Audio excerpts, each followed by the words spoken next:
Karma to Christ ministries आपका स्वागत करती है। आइए हम परमेश्वर के वचन पर चर्चा करें। आज का वार्तालाप का शीर्षक है आगे क्या है उस पर ध्यान दें।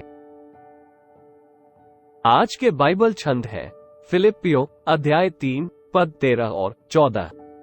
हे भाइयों, मेरी भावना यह नहीं कि मैं पकड़ चुका हूँ, परंतु केवल यह एक काम करता हूँ कि जो बातें पीछे रह गई हैं उनको भूलकर आगे की बातों की ओर बढ़ता हुआ निशाने की ओर दौड़ा चला जाता हूँ, ताकि वो इनाम पाऊं जिसके लिए परमेश्वर ने मुझे मसीह यीशु में ऊपर बुलाया है। तथा यशाया अध्याय 43 पद 19।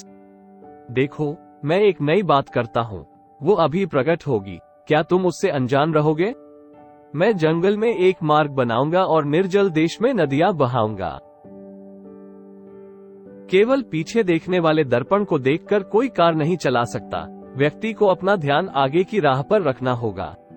अपने पीछे देखने का एकमात्र कारण ये है कि जब आप अपनी गति या दिशा बदलना चाहते हैं या सिर्फ ये सुनिश्चित करना चाहते हैं कि आप अपने आसपास क्या है इसके बारे में जागरूक हैं। पीछे मुड़कर देखना सावधानी के लिए है, दिशा के लिए नहीं।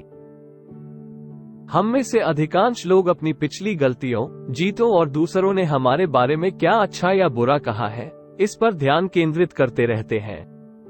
हम भूल गए हैं कि हमें ईश्वर की योजना के साथ आगे बढ़ना है और उनके वादों, पुरस्कारों और हमारे जीवन के उद्देश्य पर विश्वास करना है।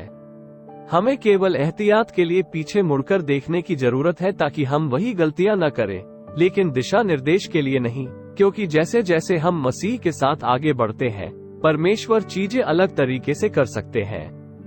यूसुफ को उसके भाइयों ने गुलामी में बेच दिया, झूठा आरोप लगाया और जेल भेज दिया, जहां उसे वर्षों तक भुला दिया गया। अंततः वो समृद्ध हो गया और परमेश्वर की योजना में प्रवेश कर गया।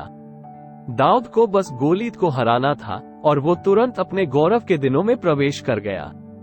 निश्चित रूप से शाऊल के कारण उसे कई बार भागना पड़ा था, लेकिन वह पहले से ही जानता था कि वह अगला राजा होगा। इस बात पर जोर देकर कि ईश्वर हमारे लिए वैसे ही काम करता है जैसे उसने अतीत में किया था, हम परोक्ष रूप से ईश्वर को एक बक्से में बंद करने की कोशिश करते हैं। वो वादा करता है कि ऐसी चीजें हैं जिन्हें आंखों ने नहीं देखा है और कानों ने उन महान चीजों के बारे में नहीं सुना है जो परमेश्वर हमारे लिए कर रहे हैं। उसे नई चीजें करना और हमारी उम्मीदों से परे हमें आश्चर्यचकित करना पसंद है। निश्चित रूप से वो आपके लिए फिर से वही चमत्कार कर सकता है, लेकिन ये बेहतर होगा यदि वो इसे अपने तरीके से करे। पतरस ने अपने अतीत में 3 बार मसीह का इनकार किया, लेकिन उसका भविष्य उज्जवल था और वो एक ही सेटिंग में हजारों लोगों को मसीह के पास लाने का आदी था। अंततः दाऊद ने व्यभिचार किया और हत्या की साजिश भी रची। फिर भी परमेश्वर ने भजन लिखने और शत्रु पर विजय पाने के लिए उसका उपयोग करना जारी रखा और दाऊद ने सारी सामग्री तैयार की और सुलेमान के मंदिर के लिए रचना प्राप्त किया। आपका अंतिम अध्याय अभी तक नहीं लिखा गया है। अतीत में चीजें कैसे होती थीं, इसकी चिंता मत करो। आगे देखिए कि परमेश्वर अब आपके लिए क्या अद्भुत कार्य करेंगे, जिससे सभी लोग आश्चर्यचकित हो जाएंगे। आइए प्रार्थना करते हैं। स्वर्गीय पिता, आपकी दया मेरे प्रति महान है।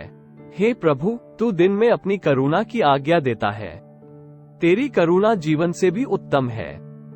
धन्यवाद पिता, हमारे लिए सभी चीजें नई बनाने के लिए। धन्यवाद कि हम आपके बारे में और भी बहुत कुछ सीख सकते हैं और हम आपसे और भी बहुत कुछ की उम्मीद कर सकते हैं।